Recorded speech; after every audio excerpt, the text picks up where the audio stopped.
Rencontre avec Gilles Palomba, un poète toulonnais.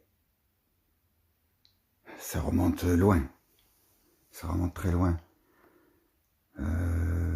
Nous avions 12 ans, au lycée Pérès de Toulon. Nous étions dans la même classe. Et nous avions parlé de choses et d'autres, et comme des enfants. Et il m'avait dit qu'il faisait de la musique, il apprenait la clarinette à cette époque. Ça faisait rire ses camarades. Moi, je peignais. Depuis l'âge de 10 ans, d'ailleurs. Une première peinture inspirée des couvertures du Reader Digest. Il y avait toujours un très beau tableau au dos du livre. Ma mère l'a récupéré chez une dame, petite bourgeoisie toulonnaise, chez qui elle travaillait, faisait le ménage. Et quand ils avaient fini de les lire, les récupérer. C'est comme ça que j'ai découvert la peinture. Voilà, à 10 ans. Et donc, j'ai continué à peindre, et un jour, je suis venu en classe, et j'avais fait un paysage, une gouache, des montagnes noires sur une mer violette, avec un ciel un peu rose, si je me souviens bien. Et je lui avais montré, tiens, regarde ce que je fais. Il m'a dit, oh, c'est beau ça. Oh, tu me le vends? Et c'était une gouache. Et je lui ai dit, si tu veux, oui. Il m'a donné 5 francs. Bon, les 5 francs que sa mère lui donnait pour acheter des friandises. Il les a passés dans cette gouache. Voilà, à 12 ans. On voit tout de suite la mentalité qui détonnait dans la classe. Voilà, c'était notre première rencontre. Après, on s'est perdu de vue, on a changé de classe. Et puis, en plus, il était souvent malade. Il avait une santé fragile. Donc, on s'est perdu de vue. Et puis, un jour, j'étais apprenti chez Photomacolor à Toulon, laboratoire. Et je faisais... le matin, j'étais au laboratoire, je faisais les tirages en noir et blanc. Et l'après-midi, je faisais la livraison de ces 10 tirages aux différents photographes, studios, portraits à Toulon. Ils étaient nombreux à l'époque. Tout a disparu maintenant. Emportés par la vague numérique. Donc je passais avec mon scooter, avec ma livraison, et j'ai vu dans une petite librairie, une rue près du Champ de Mars, je crois que c'était l'avenue François Cusin, petite librairie qui s'était ouverte, et là on était dans les années 75, 76, et j'ai vu Gilles Palomba, j'ai vu un livre en vitrine de poésie. Je dis, oh, il écrit de la poésie, je savais pas. Et j'ai pas pu m'arrêter. Bon, le travail, le rendement, il fallait arriver à temps, revenir très tôt, avant le soir pour développer tout ça. Parce qu'en plus, le soir, je finissais assez tard, développant les pellicules récupérées chez différents studios. Voilà.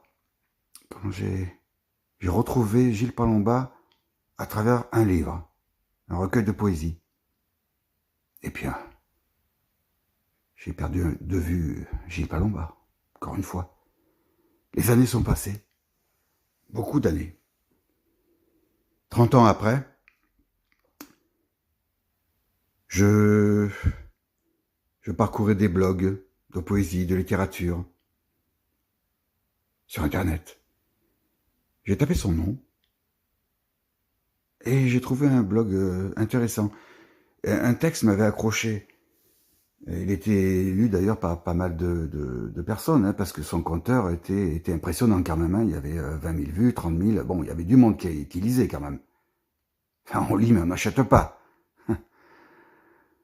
Les livres de poésie, c'est tiré à 200 exemplaires, 250 maximum. Nous sommes 67 millions d'habitants.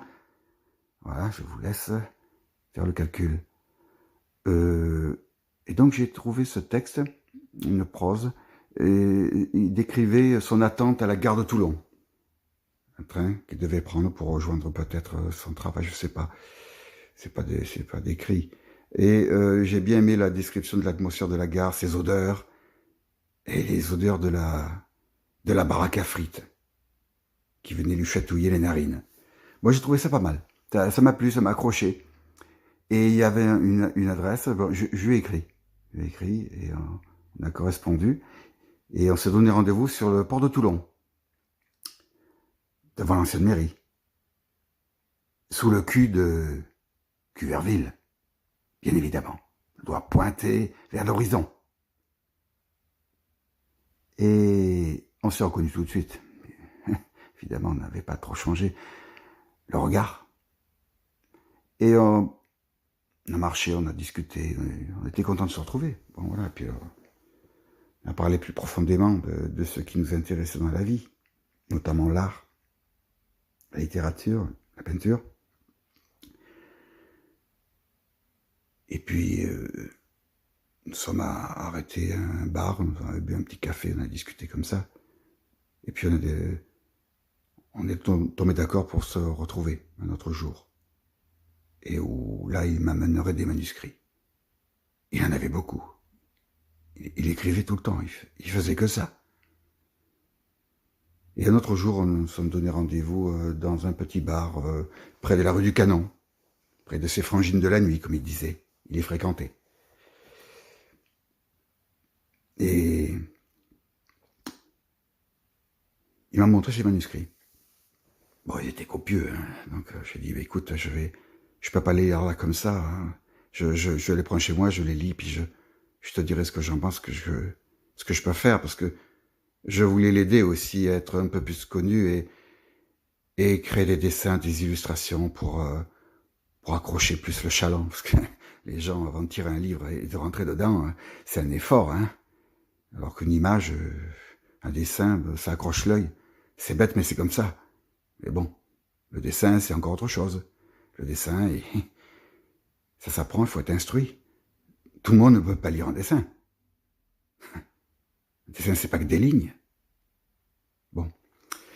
Et donc, j'ai commencé à poser ces manuscrits sur la chaise du bar. Un bar qui travaillait au black. Hein. Il n'avait pas les moyens de manger tous les jours sa faim. Et c'était un bar qui était en fin de vie, donc le gars, il était plus contrôlé par personne, évidemment. Et il nous faisait les bières, une bière achetée, une bière offerte. Bon. Et puis on a commandé 2 sandwichs. Lui, ils étaient énormes. Hein. Moi, à cette époque-là, je mangeais très peu. Et lui, il a dévoré entier. Et moi, au bout de la moitié, j'en pouvais plus. Bon, je l'ai laissé. Je dis, ne le laisse pas, récupère-le. Oui. Je l'ai récupéré pour le manger plus tard chez moi. Bon, voilà, ça donne un peu le climat, quoi. Bon, il galérait. Hein. Il a toujours galéré. Son histoire, il me l'avait raconté. Bon, il avait fait des études, il est allé jusqu'au bac au lycée du Mont-Durville. Après le bac, il s'était engagé dans la marine. Et il avait vu du pays, comme il dit. Il aimait le voyage, les lointains, l'appel de la mer. Et sa mère l'aidait beaucoup. Bon, il était très proche de sa mère, et sa mère savait que c'était un artiste, un poète, et que c'était difficile d'en vivre. Et lui, il voulait en vivre seulement. Bon, il était pur. Et bon, au bout d'un moment, il fallait bien un peu gagner sa vie, et il a réussi à trouver un poste de postier. Il était à ce moment-là, il avait déménagé de Toulon, il était parti vers Cannes, Nice. Et là, en distribuant son courrier, Mougins aussi, voilà, ça me revient. Et il avait rencontré Jean Marais. Et par voie de conséquence, Cocteau. Il avait été reçu chez eux. Hein. Il s'était présenté comme jeune poète. Bon, il était un peu efféminé, donc ça a peut-être facilité les choses, je sais pas, je ne sais rien. Puis sa sa poésie aussi reflétait son état d'âme. Il était tendre, bon, il n'était pas mordant, hein, tout en nuances. Bon, c'était Gilles Palomba. Il m'a raconté qu'il avait été bien reçu, et puis qu'il avait reçu des encouragements chaleureux pour son œuvre. Bon. Et puis après, il avait arrêté le travail de postier. Il en avait assez, quoi. Et puis il avait vécu d'expédients à droite et à gauche, de petits boulots. Il m'avait dit, de temps en temps, il faut mettre les mains dans le cambouis. Je l'ai mis, sans donner plus de détails. Et il s'est consacré uniquement à la littérature. Il écrivait, il est de la prose, de la poésie. Voilà. Et après avoir lu ces textes, bon, il y en avait quelques-uns qui m'accrochaient. J'ai réussi quand même à trouver des illustrations. Ça n'a pas été facile parce que moi, je dessine des choses assez dures, assez difficiles. Bon, je me suis mis dans son œuvre. Et j'ai sorti une dizaine de dessins. Et je lui ai envoyé par Internet. Et bon, il m'avait dit que bon, c'était bien, mais bon, lui, bon, il s'en moquait un petit peu du dessin, quoi. Il voulait que les gens lisent que sa littérature. Bon, mais ça s'est pas fait, voilà. Ça s'est pas fait. Les dessins, ben, je les ai gardés. Je les ai remaniés. J'ai accolé d'autres poètes français, célèbres et décédés depuis longtemps d'ailleurs. Et je les ai mis en ligne. Voilà. Bon, ils n'ont pas été perdus pour tout le monde. Et puis on s'est perdu de vue. On n'a plus correspondu. Ça s'est terminé comme ça. Et un jour, en cherchant son nom pour voir s'il avait édité effectivement ses livres, il devait les éditer. Effectivement, il les a édités chez Edilivre. Bon, c'est un système comme un autre. Hein, c'est édité à la commande, me semble-t-il. Maintenant, ils ont un système d'imprimerie, de machinerie numérique qui va très vite. Et c'était à la demande. Et je suis tombé sur quelques articles dans des blogs d'amateurs de littérature, notamment une jeune femme qui avait trouvé une caisse de livres dans Paris, sur le trottoir. Et à l'intérieur, elle avait trouvé 2-3 exemplaires de son livre, de son premier livre. Il en a édité plusieurs, 4 ou 5, il me semble. Et ça lui avait plu énormément. Elle l'avait décrit dans un blog, que j'ai repris d'ailleurs, que j'ai fait un copier-coller, et je l'ai gardé. Voilà, comme ça, sous le coude. Et puis beaucoup plus tard, je sais pas, 5-6 ans plus tard, cherchant toujours à savoir ce qui est devenu, je suis tombé sur un article de nécrologie. Gilles Palomba était mort, à Toulon, à 62 ans. Ouais, j'ai eu de la peine pour lui, hein. 62 ans de galère, je me suis dit, ah, c'est dommage. 3 ans après, il aurait pu être tranquille, avec une aide de l'État, pour les vieux indigents. Bon, ben, passé à côté.